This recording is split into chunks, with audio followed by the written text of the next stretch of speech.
Welcome to the Dreams Are Real podcast, where we aim to ignite the fire that allows you to unleash your greatest potential. I'm your host, Dan McPherson, and I'm on a mission to help you own your story on the way to building your ideal life. The first step toward achieving your dreams is to overcome the momentum of zero. Take a step and let that motion dispel the emotions of fear, worry, or self-doubt. No matter where you are in your life or career, only you can make that choice. The good news, you've got this. Why? Because dreams are real. Let's dive in. Welcome to the Dreams Are Real podcast. I'm your host, Dan McPherson, and I am excited that you are once again joining us for a fantastic interview with a wonderful guest. Today, I have the effervescent, imaginative, creative, and inspiring Michelle Abraham. She is the founder and we'll call it CEO of Amplifyou, which does wonderful work in the world of podcast launches. She is also a speaker, a trainer, and does so many other things in the world that I'll let her tell you about. So welcome, Michelle. Thank you, Dan, for your intro. It's nice to be here. Hello, Dreams Are Real audience. I'm so glad to have you here. And I am thrilled that we met, and you're one of the many people that I've met that has been incredible from our trip through Asia. That's right. That was a fun trip.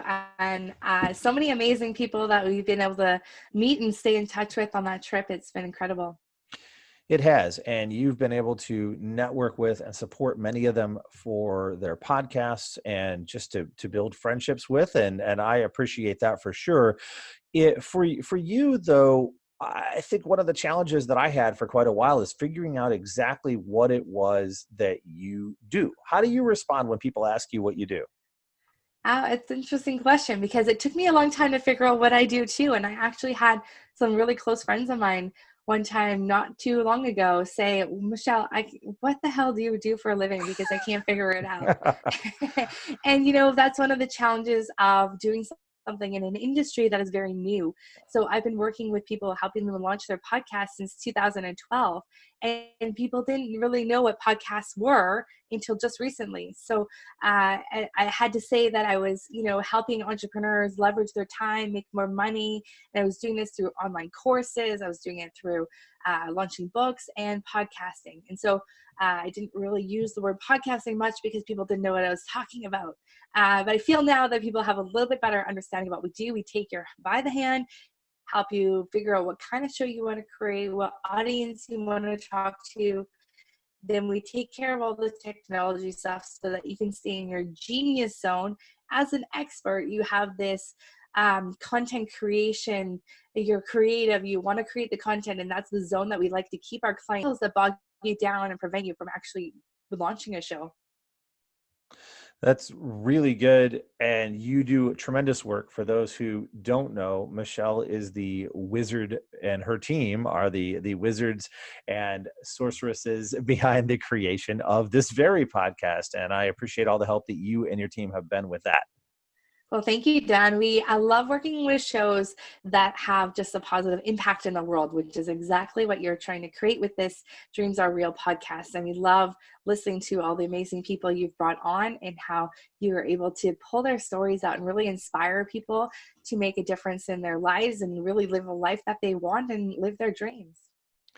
I've enjoyed hearing so many people's dreams, and I love that you are helping make so many people's dreams come true of not just running a podcast, which is more a tactic, but to take the strategy that allows them to connect with people around the world and share stories that may not otherwise be able to be highlighted in that way.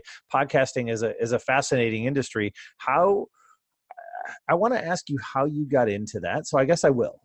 We'll get into your origin in a moment. But how did podcasting start for you back in 2012 when, as you said, nobody knew what that was? Right, exactly. Well, I found myself in my living room after already having my own business. I was a personal trainer. I had a fitness studio. I had 7 locations across our province in Canada. And I had a baby all of a sudden. I became a mom. And this was a wonderful thing. I was always wanted to be a mom. But a few months into being a mom, I was like, okay, my business brain is really suffering right now. I want to have some more education and excitement. I want to be learning and being inspired.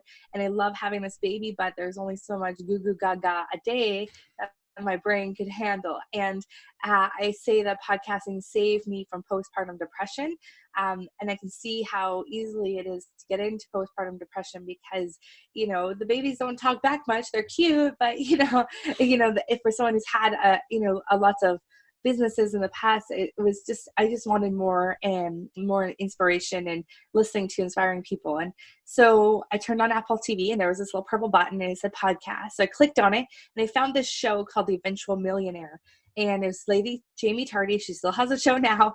And she talks about, she interviews millionaires and finds out how they became millionaires. And this is an inspiring show. So I pop my earbuds in, take my son for a walk around nap time. I was getting out, getting exercise, listening to something inspiring. He was napping. So it was a perfect combination of still being able to be a mom and be present there. But anytime I was cooking or we were driving or we were going out for a walk, I had those podcasts in my ears. And I swear that really helped me. And I said, if this can help me, how many other people need to hear these messages? And I kept over the last few years, kept meeting these amazing people who have these stories and this gifts to help people live the life of their dreams. And so if I can do my part in helping them get their message out there through podcasting and so that their message is heard, there's going to be this ripple effect of so many more lives changed in the world. So it started with you getting a podcast that maybe stopped a slide on a slippery slope that you could have gone down that so many do, and then became you sharing that with others, and then becoming you empowering others to share it in a big way. And now you're stopping that slippery slope for so many other people in the world. That's incredible. Yeah, it's really cool. And it's one of those things that I didn't know what I wanted to talk about on a podcast. So I just felt compelled to help other people get their message out till I could figure out what I wanted to talk about. And I realized it's podcasting I wanted to talk about. That's tremendous. And we have to have these infrastructures. And so many times when people think of launching something, a podcast or anything else, they think of the practical infrastructure and forget that we need the passion and the people behind that. And you are the picture of that passion and people that add all the soft touches and the drive and the connection, the connective tissue to the framework of being able to launch podcasts and get stories into the world. Thank you. Yeah. I feel like that connective tissue sometimes because I'm connecting people with shows they need to be on. I'm finding great guests, finding great shows, connecting them all together. And I think, and that's where we're moving towards in our business too, is just more, that's one of my favorite things. And I get the most joy out of being that connector. You are a tremendous connector. I appreciate that and have met a number of people thanks to you. As you think back, well before the days of podcast you think back maybe much younger, what are the origins of Michelle Abraham? Where do you come from? How were maybe you shaped?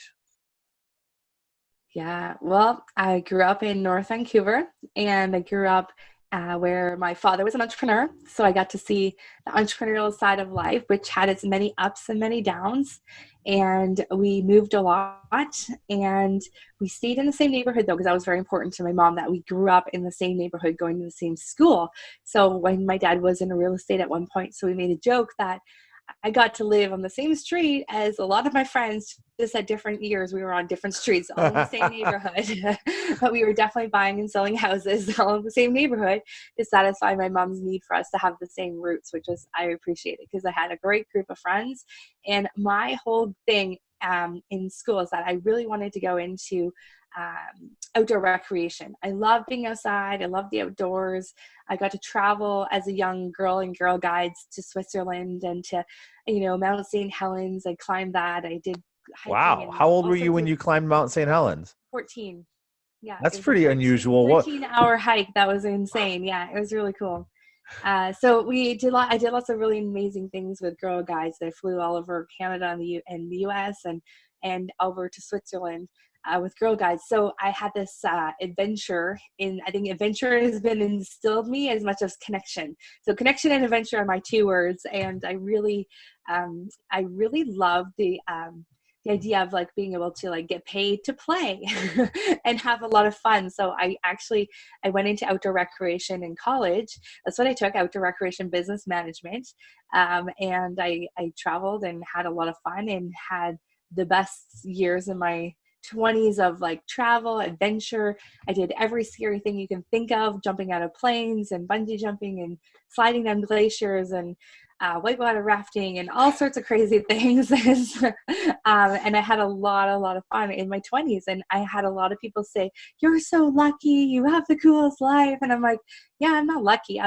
I just chose to do this. And, I could have gone and become an accountant and had, much more money and a stable career, but that wasn't the life that I was destined for, I don't think. Right. Who needs money in a stable career, right?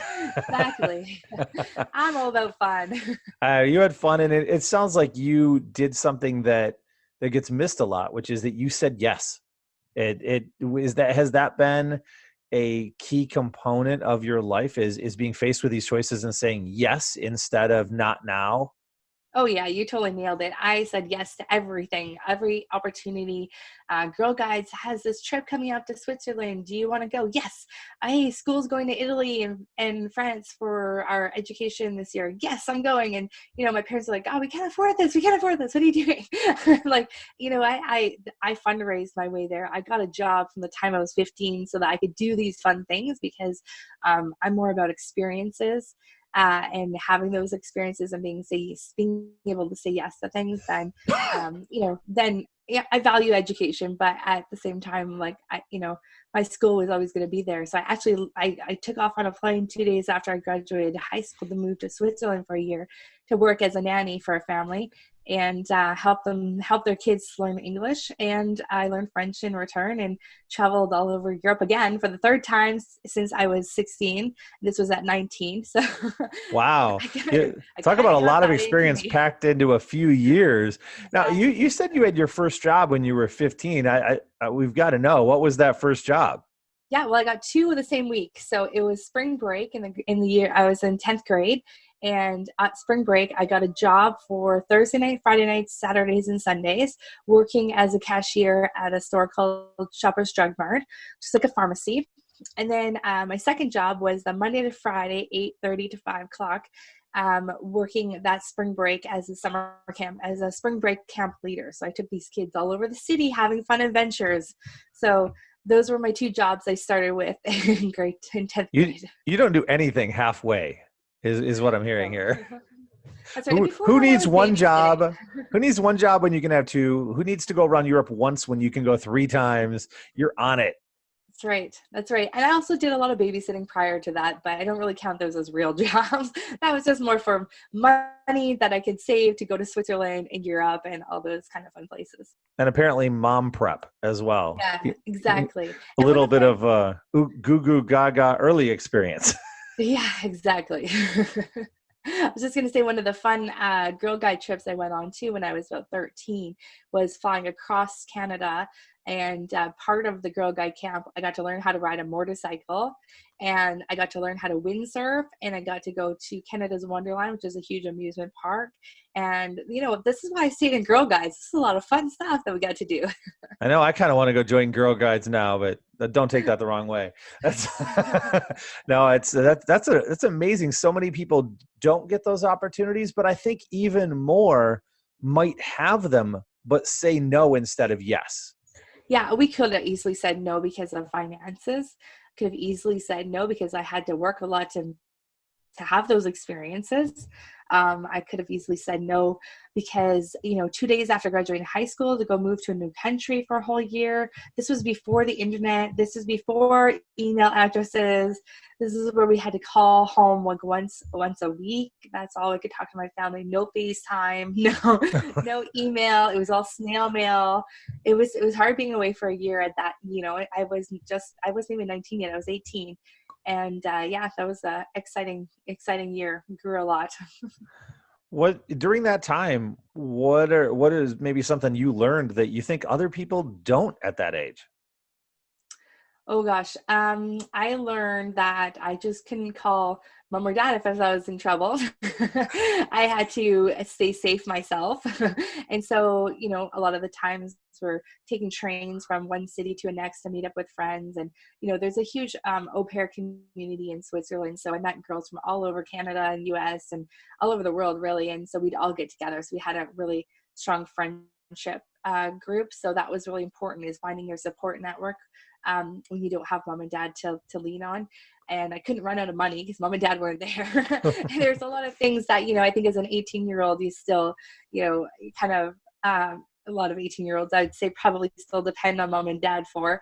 And if I can only talk to them once a week, that was also hard. Also going into a house that had different values and different feelings than you did. Like the family I worked for in Switzerland, the husband was from Canada, the wife was from Switzerland, and she didn't really want kids, but when her friends were around, she wanted lots of love and affection from her kids. And so for me, that was a little bit hard to see. And I think just getting used to a different kind of culture, a different way of doing things, was that challenged me a lot as a human being. I think I grew a lot over that year, and I became a really independent person. And I say to my mom, now that I have kids, I was like, holy crap, how did you allow me to go live all the way over there at 18 and not like be panicked about it? She's like, you demonstrated that you had a good head on your shoulders so many times in your teens, and we trusted your judgment. We trust you. And we knew that being who you are, we couldn't keep you here. And if we did, that would be, if that would make you unhappy. So we were very supportive in letting you be happy and spread your wings. It was scary, but they did it. And I appreciate my parents for that, because now as a mom, I don't know how they did that. I'm not sure I'm going to do that. It's amazing that they were able to allow you that freedom. You said yes, and somehow convinced them to say yes, although I'm guessing you can be pretty persuasive when the time is needed. As you look at that time, it sounds like you learned a lot of different cultural broadening and understandings. You gained that. Has that helped you as you've moved into the podcasting world, which is certainly a worldwide phenomenon and not just contained to Canada? Oh, definitely. Yeah. I mean, even my team is half Canadian, half American. We have different races on our team. We have different sexual orientations on our team. We have a team that's just, it kind of, I feel like our team kind of represents the world, like how, like everyone's different. There's so many different, people and different cultures out there that I love actually emulating that in our team too. It makes for an exciting work environment, and being really understanding as people of each other's, cultures and where they come from. And I think that's just been really a key thing too. I mean, not only in the podcasting world, because the podcasting is very international as well, but I think even just having that in our team is really fun. It's a great place to have it for sure. Before dreams of podcasts were dancing in your head, as you were this young girl traveling around the world, doing all of these things, what did your dreams look like? Well, you were doing what many other kids' dreams might have been. What did your dream look like? What did you see for the future then? Well, I told you my dream was that I wanted to get paid to play. And so literally, that was my dream. So I worked on cruise ships. Check, got paid to play. I worked on the rock climbing wall on cruise ships for 3 or 4 years. I saw every Caribbean country. I've been from Alaska to Europe on cruise ships. I've done just seen amazing places in the world. So I saw 47 countries in my 20s, backpacked through Australia, New Zealand, and Fiji. I did, what else did we do? I worked on ski resorts, a couple of different ski resorts in Canada. I worked in adventure tourism companies, whitewater rafting company. I worked for just amazing places that were also, I worked for a ski and snowboard tour company where I was taking people on vacation.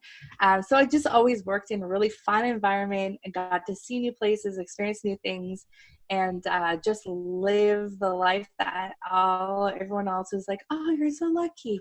And I wasn't doing that on purpose. I was just following my dreams, because later in my 20s is when I met my husband, and he's a stable guy who had a career of like 17 years in the same company. At the age of like 28, he had been by 28, he'd been in the same company for 11 years already. And he was stable. He was a hard worker. He was this guy that I was like, oh, if I'm going to get married, that's going to probably end all my fun adventures. So I better go and do all this fun stuff while I can. Actually, I did meet him while we were skiing on a skiing trip. So, no, I'm just joking about the part. And did getting, well, we have to know, did getting married end all of your fun adventures? Of course not. No, now, even in our married life, we got married in the Caribbean on a cruise ship with 50 people at our wedding. That was really fun because we got to show some of my friends and family all the places that I went to when I was working. And then, him and I have had a few other travel adventures to other friends' weddings and other tropical places. But as a family, we actually bought an RV, sold our house, and traveled for 4 months down through California and Arizona and the States as a family. So we were able to still have some adventure. We live across the lake off the grid right now, where we take a boat to our car. So no, we've still been able to have a pretty fun, adventurous life, I'd say. So let's unpack that just a little bit. You sold your house, Yeah, got an RV, and decided we're going to go traveling as a family. What inspired that? yeah. Well, it's kind of funny how it works out, because as we grow up, this is why I was in a hurry to have a lot of fun things happen in my 20s, because as we grew up, we're told, like, you go to school, you get a job. I have had 6 years of college education somewhere in those fun years too. But you go to school, you get a job, you have a family, you have kids, and that's how life works. That's the American dream, right? Which also we hear about in Canada is the Canadian dream too. So during my travels and stuff, I was like, yeah, that's probably going to happen, because that's what happens to everyone, right? So I'm going to do all the fun stuff now so that I feel like I can settle down later on in life. And it's true, a lot of my friends had long-term relationships in their early 20s, and by late 20s they were divorced or separated or single again, and wanting to have fun then, where I was like, okay, well, I traveled, I had my fun, I had a lot of time, and I felt like I was ready to be grounded a little bit and have some more stability around me. So I really think that was always in my mind. And so we bought a house, got a new car, had kids. My husband's still in the same job all this time, but his company went from being a really great company to, 15 years later, they've lost a lot of the perks of being like no more Christmas parties and no more, the budget was being tighter. No more, you can't use the company vehicle other than to and from work. You can't, the cell phone they give you can't use that for personal use. So there's a lot of perks that were being taken away. And so, he was getting unhappier. And I think one day we just looked at ourselves and like, this is like, he was commuting 3 hours a day for work. He'd get home, I'd leave and go and do my personal training clients at night so I could be home with the baby during the day. It was just one of those, things where we're like, wow, we're like literally passing each other at the door.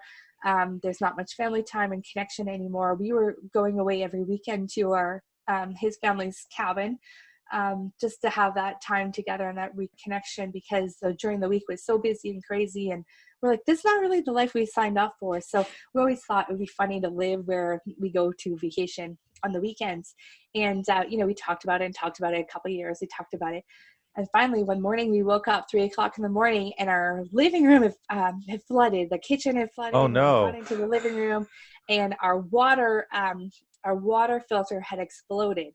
And so, how the universe gives you little hints, and if you don't listen, it smacks you over the head. Well, this is our smack over the head. Says, okay, guys, you're out of this house for 6 weeks. So we packed up our things. Well, the restoration company got us new floors, a new kitchen, and that kind of thing.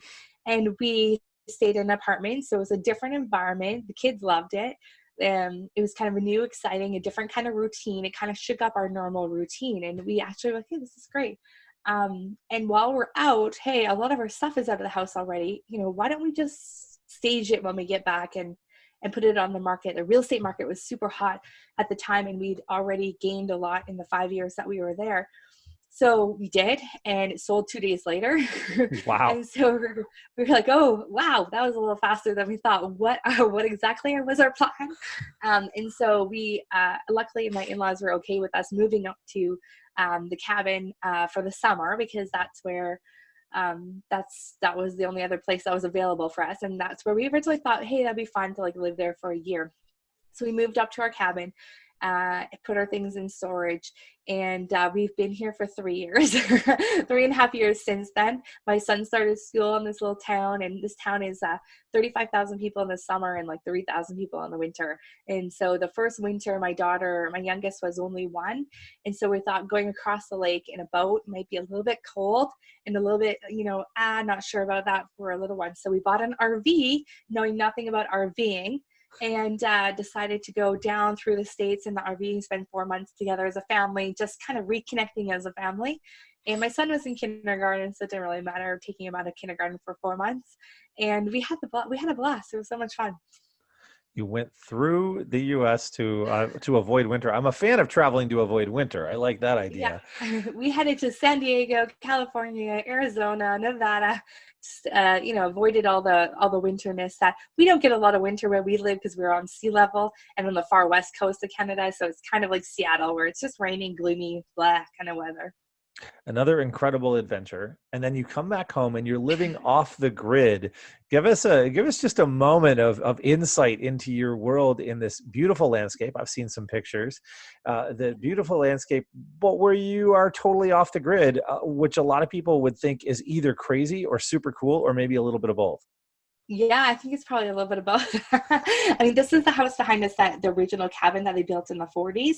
And then now we live in a house just behind there that my husband and his family built. And this little red cabin is still standing, actually, barely, but it's still standing. That's going to be hopefully our future home one day. And so what life off the grid looks like is that we literally get into a boat, go across the lake about 10 minutes to get into our car or to the school bus that picks up my son for school. And we have propane fridge, propane stove, so we can cook on there. We have an propane what do you call it, toaster oven, so that's outside. We have to go and do that. We barbecue a lot, and we do have flush toilets, but it goes into a septic field. We mill our own wood for things if we want to build things. We have a mill in the backyard, so we cut down a tree, mill the wood, or use the wood for firewood for heating the house. We live upstairs in the loft in the winter because all the heat rises, so it's warmer up there.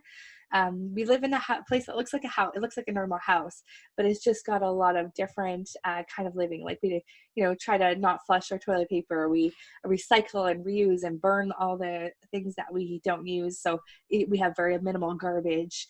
We compost and we garden a lot. So my mother-in-law gardens a lot. I wish I had a green thumb, but at least my daughter's learning. She's 3, so she's picking up a green thumb. But we grow potatoes and vegetables and green peas and beans and tomatoes, so that we can eat from the land as much as we can. My husband hunts. So we just try to do as much as we can off the grid. And it is definitely a fun lifestyle. And the nearest, just to put it into perspective for people, the nearest grocery store is a 10-minute boat ride and 20-minute car ride. So it's not bad. That's a grocery store there and the post office and my son's school. But the nearest Starbucks is over an hour away. The nearest fast food restaurant is over an hour away, which I like. I like that they're at a distance. That makes them maybe a treat instead of a default. That's right. Exactly. I'm very happy about that. Living off the grid sounds fascinating. I'm sure that there were others. I think of our previous guest, Dan Zahner, who would love you. He may just randomly show up out there in the woods to mill some wood. He'd be all about it, I'm pretty sure. I tell you, Dan and I had some good conversations when we got on the phone together because we're very, very similar adventure lifestyles. This is fascinating. I'm hesitant to ask this, but what's the biggest risk you've ever taken, and how did it turn out? Well, let's see. There's been a few. I would say actually moving here was the biggest risk because my husband went from a nice, solid career in a company for long term to where he was not employed anymore, and my business was the sole income that we had. And so over the course of the last 3 years, though, my husband he's so handy. He's so good at everything that he now fixes everything. There's about 130 cabins on the lake, and most people drop their boats off or broken things that are docked on their way home for the week. he'll fix them and they come and pick them up on their way back up to the cabin for the weekend. So it just saves those people a lot of time of their vacation time having to do the maintenance around their property and fixing boats or things that are broken. So they are, the younger generations are less wanting to spend that time fixing things when they're up on vacation than the older generation did. It's a lot of maintenance, the cabin. So he's so happy because he's found his career. He's found a really great little career. He never has to leave his happy place. He just stays on the lake and works all day when he can. And we have a daughter who's not in kindergarten yet. So between him and I, we're still both there at home all day long. So she gets to be around us, and, so we still have that family time as well. So, both parents are home after school, and it works out really good. It's a great lifestyle for all of us, and more nature, time, connection together. And so that was the biggest risk for us, was him leaving his stable long-term career to then being, starting a new business from scratch, and the income being relied on through my business, which was still in its early stages then. And as you have taken that path, I can only imagine if I were listening, I would be thinking, okay, they live off the grid and she runs an internet-based business. How does this work? Yeah.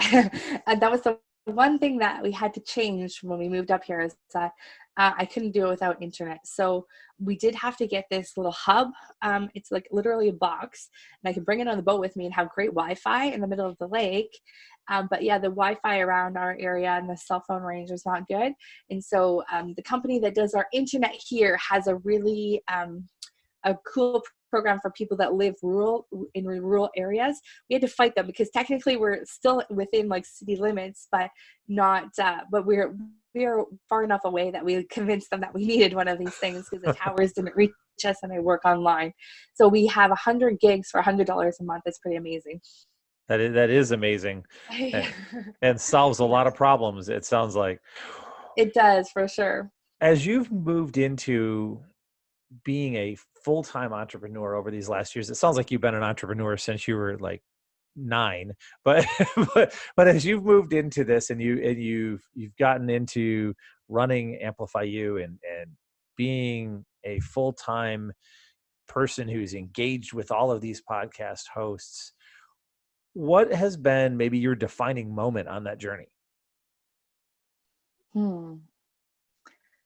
I think it's interesting because my defining moment of like when I know we were doing like really well is different than when I knew that like I was on the right path with podcasting. Well, share both. I'll do both, yeah. And so podcasting, when I knew we were onto the right path with podcasting, there was hints everywhere. There was on Apple TV. Our new car had Apple Play on it. I was like, okay, that's cool. But it wasn't until I heard podcasts being talked about on a TV show called The Bull. And it was like, there was in a lawsuit about this woman who said something on a podcast and they were suing her. And I was like, oh, podcasts have made it mainstream. I'm like, yay, they're for sure not going anywhere now. Cause that's always the thing with, trends and, right. technology is that it could be really popular and it could disappear, or it could be popular and go and never get popular enough that people know what you're talking about. So for me, when people finally knew what I was talking about, that 7 or 8 out of 10 people on the street that you talk to would know what you're talking about when you say podcasting. That's when I knew podcasting was here to stay and that we were on the right track with it. And fast forward to today, there's absolutely no doubt in my mind that it's going to be around for a long time. Google now is going to index podcasts higher than YouTube videos and websites. And so that says a lot to the keywords that you're using in your show, and it's not going anywhere. It's around for a long time. And the average household now, or the average, I would say the average population now is about 56% of people listen to podcasts now on a weekly basis. So we're getting there. And so for us as a company, I looked around probably not that long ago. I would say it was maybe 2 or 3 months ago. I was looking at all the types of shows that we're working with, and we've launched almost 75 shows since last October. So almost a year. And we've attracted the same sort of show. So every single person that we work with has a positive a mission to make an impact in the world with their message. And I was like, holy cow, this was what I wanted to do. You asked me what my dream was. Well, way back in the back of all my adventures, I was a huge fan of Hay House and listening to Hay House authors speak on stage, or reading their books, or, they always are inspiring authors. They have basically, for those of you that don't know what Hay House is, Louise Hay it's a publishing house where the very select few people get invited to become a Hay House author. And a Hay House author is someone who's in personal development and is making a positive impact in the world. I was like, I kind of want to do that for podcasting. And that is exactly where we're going. And that's exactly what we unconsciously created. And that's what we're turning our podcasting group and all of our clients, we're inviting them to join us into a network, which is going to be making a positive change in the world for people that are like-minded. If you like Dan's show, you'll love this other show because it's of the similar kind of mindset for people who are high vibration level, wanting to up a level of their life and make a positive impact in the world. So that to me was like a huge defining moment, just making that realization of like, holy cow, we attracted all these shows that all have a similar sort of message to make a positive impact. It's incredible. And you attract what you put out into the world. I know that you are passionate about making a positive impact. So not coincidentally, there it is coming to you. There it is. Yes, that law of attraction thing does work. Strangely enough, the laws of the universe continue to work just like gravity. Right. As you have built your company, have you found running a company to be different than you thought it would be? Yes, for sure. I've had a few different businesses, and I've had business partners in several former businesses, and business partners that it didn't work out with the business partner in one business that was in the fitness industry. Another was with a business partner who her and I still remain friends, but the business itself really bombed. We were way ahead of the time. That was a co-working space in a suburb where they didn't understand what co-working was. So business has not always been an a smooth ride. It's been definitely ups and downs, which I experienced through my dad as a child too. Like it was never always, sunshine and buttercups and unicorns like we sometimes think it's going to be. There's definitely an uphill battle, and especially as my dad says, don't change what you're doing, keep with something and stick with it. Whereas I love new things and I love changing and I love, evolving, but he's like, stick with the things that are working. And so I always have my dad's, in my head where, he's saying, in my fitness industry, we're constantly changing with every new fitness trend. That was exhausting. And I'm sure for the clients too, because we were doing yoga one week and then we were doing spinning and then we were doing boot camps and then we're doing this. So, keeping with the one thing that I'm trying to instill here is that in business, we're trying to stick with what's working. And now that podcast is working, we've kind of stopped doing everything else and we're focusing on podcasting, and we're watching the podcasting market and we're keeping our eyes on it and seeing what it's doing. So that's been the one thing that's been changing over time. And so business is feeling like we're reaching close to the peak of the mountain. It's still an uphill journey, and it's been a wonderful journey.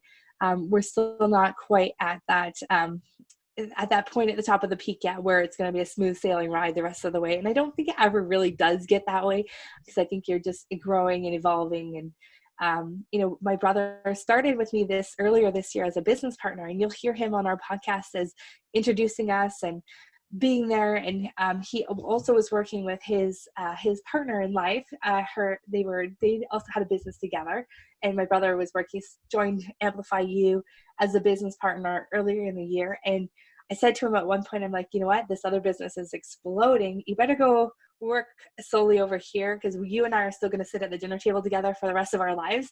I was warned about doing business with family, and that's why, because if things don't work out, you still got to sit at the dinner table together. And we value that, and we're still really close. And so as much as I miss him being a part of Amplifyou, he's being so successful. He helps young kids become entrepreneurs. And so that is a huge mission in itself. And I'm so happy that they're able to pursue that together. So, it hasn't always been easy, everything, and it's been work, but it's been a lot of fun. And the outcome is that we are creating a change out there, and that's what's important. That is a fantastic vision. I love his vision as well. That's near and dear to my heart, helping entrepreneurs chase their dreams for sure. Would you say that what you just talked about is really the biggest lesson that you've learned along the way? Or is there something else that you look back and say, I have I have learned this in some powerful way that speaks to me? Yeah, I mean, I think it's obviously a lesson I had not learned because I brought on another business partner for the third time in a business. And, it's not always, I love having that support and that team and those people to bounce ideas off of and those people that you feel like that are like, yeah, about it. So now I have a team that we do that as a team rather than just a business partner, because I think at the end of the day, when you're growing a business, doesn't necessarily mean you can feed both families at the beginning Right. and as you're working, and that gets hard. So I'm happy that my brother's able to go and pursue his dreams because we weren't financially at a stage where we could both be able to feed our families from the business. And so although I felt like I was like, I'm alone again, it's okay because actually now I have been building a team around me that's going to help us um, go on the same mission and get to where we want to go. So as much as I love my brother and I loved having him as a business partner, he's going to do so much better. His whole passion is in around helping those kids become entrepreneurs, and that's totally cool with me. And now everybody's working in their passion, which I think is a good lesson in and of itself. Find something you're passionate about, work strategically to create success within that. Very, very good and encouraging to hear you making those choices. Also great to hear relationships being strengthened as opposed to torn apart. Wonderful Yeah, on all levels. I definitely think that's an important part of business is keeping those relationships right intact. And even if someone, I heard a really cool thing, if you don't mind me sharing this, Please. the other day, there was a lady we were talking to, she owns a restaurant, and she's like, I see these young people coming in and we create an environment in our restaurant where I want them to move on one day. I don't want them to be here the rest of their life.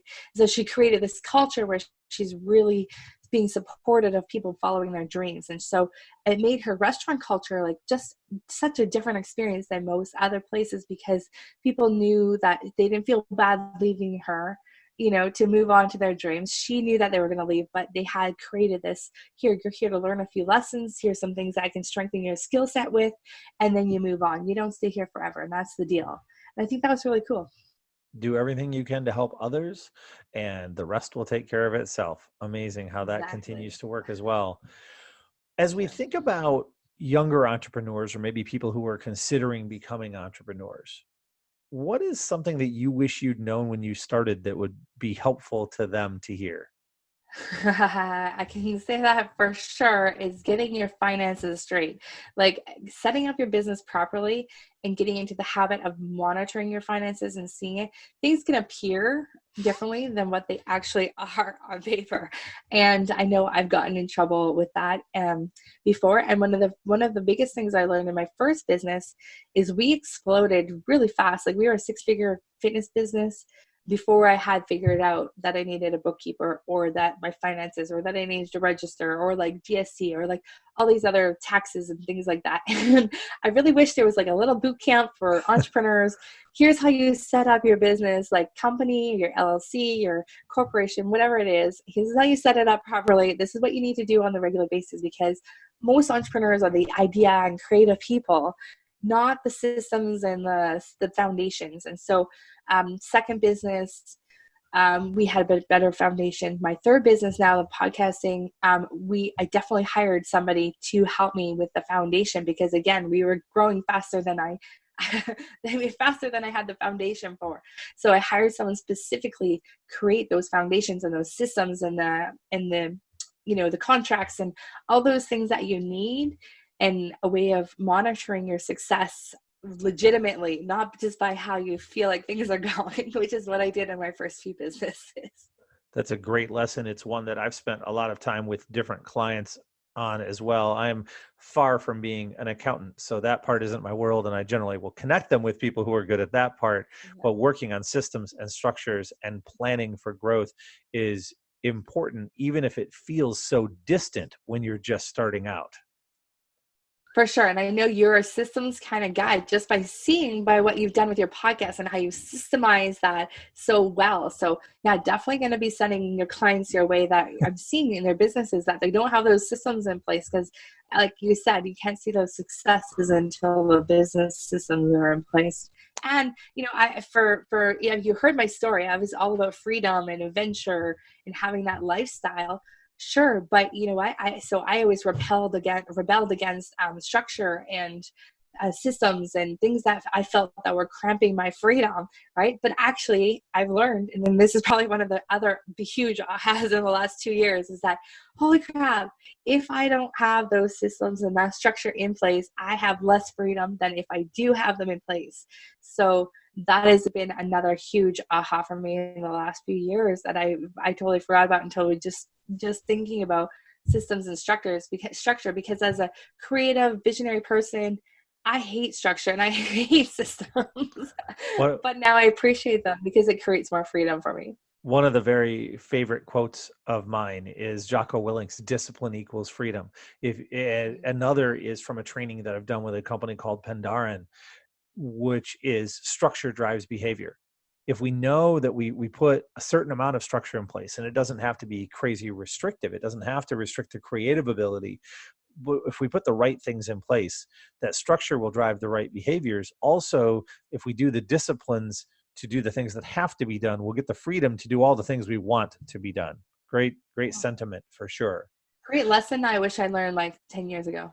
Yeah, me too. I'm a systems guy. That doesn't mean my discipline was always what I would have liked it to be, for sure. As you think about that same entrepreneur, that same new person, what do you think is the most important characteristic that they have to be successful as an entrepreneur? I think resilience, because, you know, things are not always going to be perfect. It's not always going to be, you know, an easy ride. There's a lot of emotional, I think, up and downs. There's a lot of like, you know, questioning your self-worth because of your income. I know I did that a lot, like especially in service-based industries. Like if people don't want to pay this, is that because they don't value me? And they're not valuing me, so I'm not valuing myself.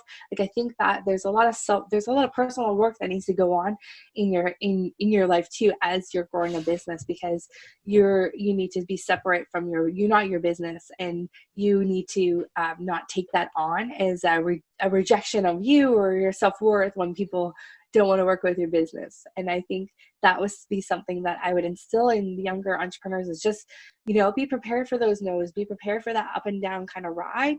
It's very rare that a business goes smoothly. a very common theme among the answer to that question is resilience. And what we see is that so many people are really excited at the beginning, and we have our pie in the sky eyes, where we look and say, it's going to be great. I'll start a podcast and day one, I'll have 40,000 listeners. No, it doesn't. That's not really how it is. We build through that consistency, and that requires a lot of resilience. And the reinforcement that we get from entrepreneur after entrepreneur, that is maybe the top thing that people will need, is hopefully a good lesson and a good beacon to those who are moving into that world. As you have progressed as an entrepreneur, are there particularly useful resources that have made it easier to chase those dreams? You know, I think that investing in yourself is huge. One, yourself as in your personal growth, I think is very important. And then two, I think investing in a coach.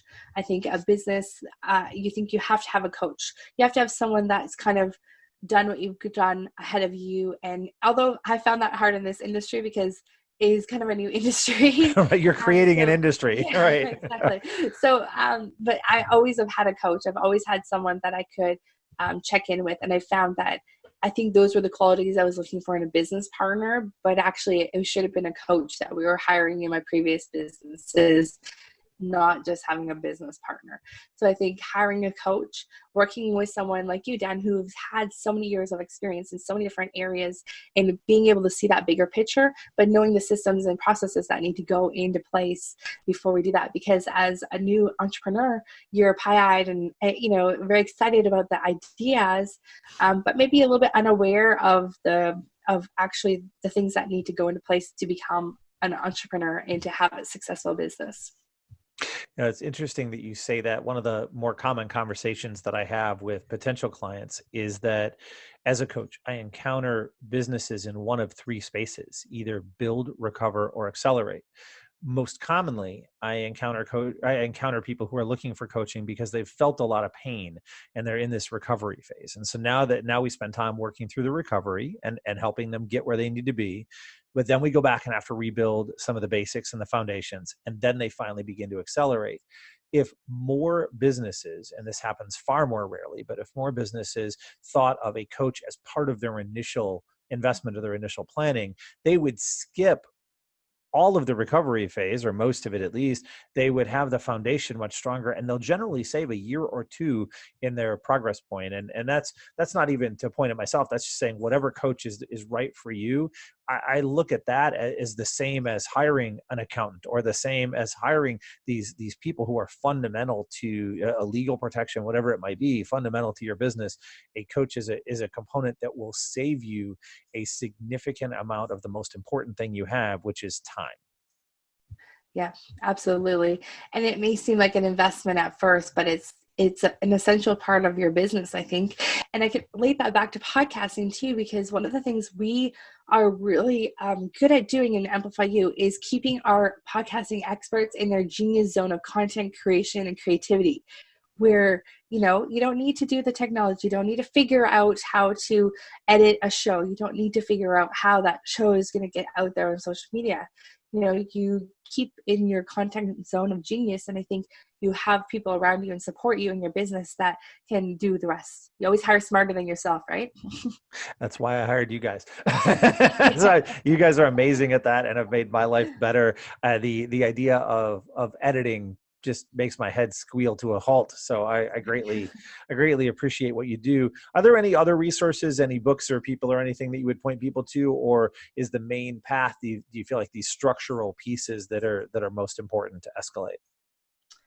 Yeah. I think for me, this is, classic book, that really helped me, figure out that I was not, there's the technician, there's the person who works in the business, the person who works on the business, and the person with the ideas, right? And so figuring out within your business, what are those things? And that came from the E-Myth. And I really feel like that book, I kind of like, I read it really early on in my first business, actually, and it kind of like hit a light over my head. Shoot, I'm a fitness professional. I love teaching the classes. I know nothing about business. What the heck am I doing? And so that really helped really reinstate the hiring people around you and helping people, outsourcing to people who really know what they're doing. Yeah, the E-Myth is a pretty popular series of books now. I think it started probably as one. I have a number of clients who have enjoyed that. We'll link to the series in the show notes as well. Yeah. As you think about dreams, what does dreams are real mean to you? It seems like you've pursued a lot of different really cool things. So what does that even mean to you? I just think that you're only here for a short amount of time. And one story I did not share with you in this, and I'll share it in this point, and I want to be brief about it, just because I know we've been talking for a while already. But while I was in Switzerland, we talked about going to Switzerland right after high school. I was 18. Before, just after my 19th birthday, and when that year had ended, my two best friends from high school came and met me. We were to backpack around Europe for 2 months afterwards. And during the first 6 weeks of that trip, about 6 weeks in, one of our friends was killed by a train Oh on my. our trip. So she walked home from going to see the lights in Monaco at night, and she's walking along the train track with some friends because they thought they missed the train, not realizing Europe trains run all the time and they just don't stop at all the stops. The people she was walking with, it was with one other guy. He went one way, she went the other way. She was killed, he was alive. And it's just in that moment that you realize that it could go tomorrow. You don't have forever here. And so I think that one event, I was already full of adventure and a lot of fun in my life before then, but that one event really solidified and really made me go, yeah, crap, that's true. You're not here. And I see how fast it can go. So I want to make the most out of my time here. I want to create some amazing relationships, create an impact in the world and know that it could be gone in a minute. So that's why I do what I do.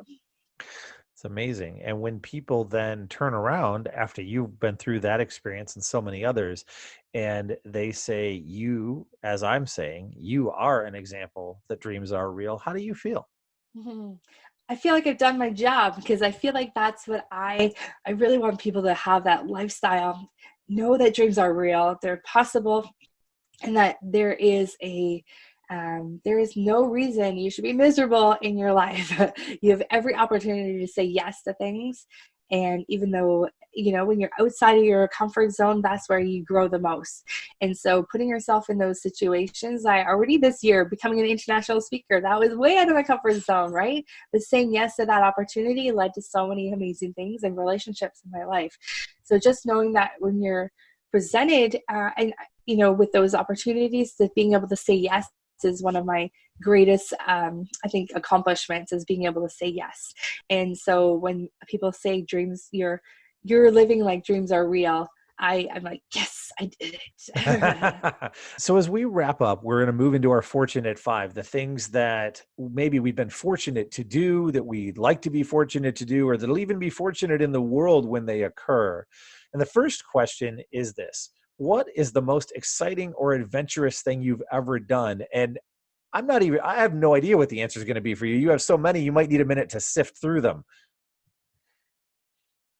Good point. I have a lot, but I think like probably one of the scary, fun ones, and I know a lot of people probably say this, is skydiving. But it really did, like, I've done it 3 times now, but I think it really did. I had to go into a plane where I'd rather jump out of it than land, and this was in Mexico. So I'm happy I jumped out of it, and it really just, I was like, that was fun. That wasn't hard. I think having that lesson in my head from skydiving has been able to also help me with other lessons in my life. Just Yeah, remembering that.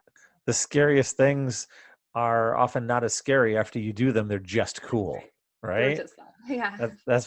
And I love that you share that it's maybe easy. You feel safer jumping out of the plane than being in that particular one. That's an interesting way to start your skydiving life. Yeah. Not sure. Yeah. What is something that you wish you were good at, but you aren't yet? I wish I was good at singing. It's not something that I've ever been good at. I got a C in choir in high school. I don't know why, but I wish I was better at singing. And I think I have a client that does these song circles, and she helps people actually, like, really in personal development through these singing circles. So I might join her in one of her programs. I think it's really cool. But That's great. Then when we do round two, you can sing for the podcast audience. It'll be fantastic. I don't know about that. One of my favorite topics: what is the best meal or food experience that you've ever had? Oh goodness. I've eaten food a lot of different places, but my husband and his father make this chicken. They barbecue it on a briquette barbecue with their spice on it, and it is the best chicken I have ever had in my entire life. And we get to eat it regularly just because of the way they cook it. But it's amazing. It's juicy and tasty, and yeah, just this chicken is delicious. I'm really hungry now, and I may have to drive up to Canada soon, although I need a boat to get to you. Right. I'll take it. As I appreciate that. You've traveled so many places in the world and did so much of it at a young age. Do you still have a dream travel destination? Is there somewhere that you haven't been that you say, I want to go there? Of course. Well, earlier this year, it was Asia, because I'd never been Asia. Now we've been to Singapore, Malaysia, and Philippines. But my dream now is to go back. And I know you've been to these 2 places. So I missed Bali and Thailand on that trip. So I want to go back and do those 2 places. They're wonderful places to visit. They're unique. The people were amazing. The experience was incredible. So it's certainly a good one to add on to your list. And I'll be going back to Bali soon. So maybe we can partner up. It'll be fun. Yeah. Podcasting in paradise. That sounds like a great name for a new podcast. Maybe we should all just move there and podcast in paradise. That's a good plan. Good. Looking forward on a more global scale, what do you hope or believe will be the most exciting invention of the next 30 years? Well, I think some of the AI things that they're doing is going to be really cool. I think the artificial intelligence, someone was telling me, Jeff Hoffman from Priceline, we had a conversation with him, and he was like the first one to like the online travel booking sites, and he was the first one, he's been like ahead of a lot of things. And so we had a conversation with him at a conference a few years ago, and he was saying, just like, some of the things they're coming up with, you'll be able to walk past a storefront and they'll be able to show you some pieces of clothing in your size. And then that would fit your body type perfectly. And then you'll be able to touch on the store window and it will charge it to your credit card and then ship it to your house. Like, holy cow. I think those are some really cool things that are going to, I think with artificial intelligence, I think, we're going to be seeing some really cool things coming up. I agree. The product you just talked about, there's a version of it that exists now called a virtual mirror that Cool. I was fortunate enough to see early in development and help install, one of the first ones ever to be put into a store. It did not immediately allow you to purchase there, but if you pushed the button, it would show that product on you.